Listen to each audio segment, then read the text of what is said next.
मैं अपनी last video से कंटिन्यू करना चाहता हूँ और जिसमें मैं बोल रहा था उलमा अगेंस्ट नहीं मॉडर्न एजुकेशन का, उसका एक रियल एग्जांपल मैं देता हूँ।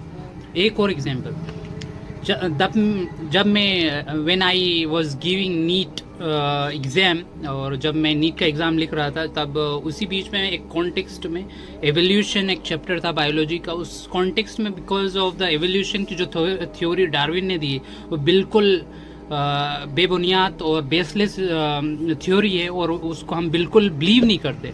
उसी कॉन्टेक्स्ट में मैंने मुफ्ती यासिर साहब के पास ईमेल किया और हज़रत मुफ्ती यासिर साहब से मैंने पूछा क्वेश्चन कि क्या हज़रत मैं इसमें आंसर लिख सकता हूँ इस रेवोल्यूशन के उसमें।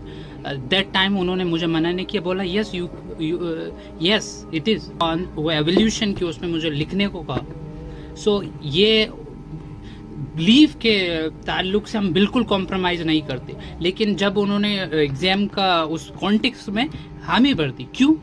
Because they know how to deal and what to deal and when to deal. अब आप समझ सकते हैं क्या वो मॉडर्न एजुकेशन के खिलाफ है? Absolutely not. पर लेकिन अगर इस तरीके के बिलीफ की बात आएगी, इस तरीके के अकायद की बात आएगी कि you came from and you evolve from monkeys and apps, तो बोलना पड़ेगा yes this is absolutely wrong, this is what it is.